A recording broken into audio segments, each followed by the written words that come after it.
Hey guys, so we are taking a decoupage central print in this Dollar Tree board here, MDF board. We put some acetone on there and let it sit for a few minutes and then scraped off all of the glitter, as much of the paper that would come off. There was like a faux spider on there we scraped off. And we're just trying to get our board as rugged as we can. Then I took some sandpaper and went through it as well, or it looked like a nail file actually.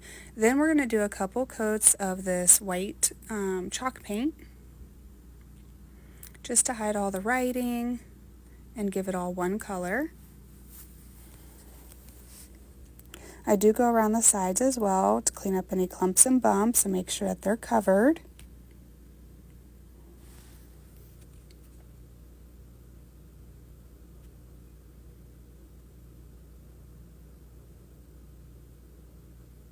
Give that all a good dry.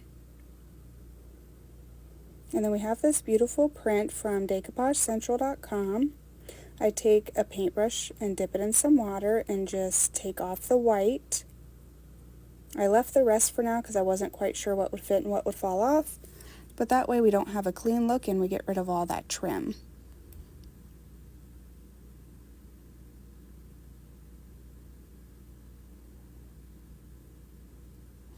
So then I figure out where I want it on the board, and I take my Mod Podge, and I use the silicone spatula this time so that I didn't waste any of it, and I put a nice liberal amount on my rice paper and then picked it up and turned it over and placed it where I wanted. It's kind of at an angle because of where the back and the front are and where those shiplap like staggered pieces are.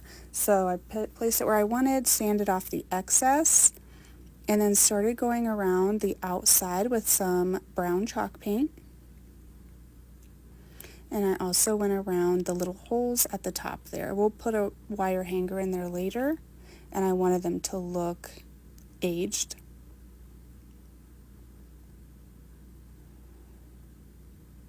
And then I take some antique wax. It's a runnier wax, and I take a dry paper towel and I'm just placing it on the edges and then kind of blending it a little bit further than that brown truffle paint. And then I take a stiffer brown wax and I put it on the rest of the white areas, the edges of the print, and anywhere throughout the image that I wanted. And then I take a dry paper towel and I blend it all.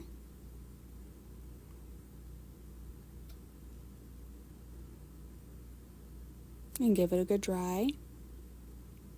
And then I just touched up anywhere with wax that I wanted to.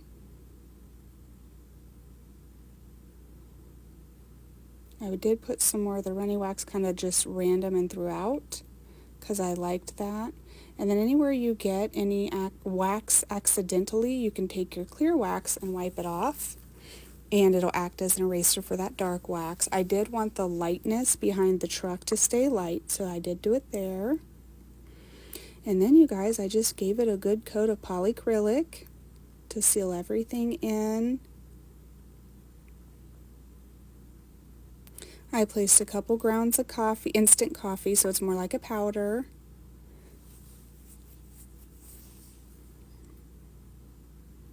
That way it had a little grunge to it. I did take some wax along the sides because I realized that they were still bright white.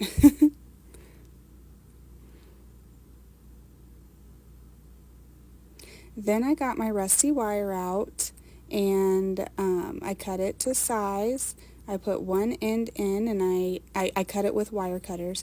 I put one end in and I twist it with some pliers. Then I take a skewer, like a thicker skewer or dowel, maybe it is, and I kind of make it curly, and then I do the same on the other end. Put it through the hole and twist it with the pliers. You guys, this came out so rugged and beautiful to me. I appreciate you guys watching, and I hope you love it as much as I do. Thanks. Have a good day.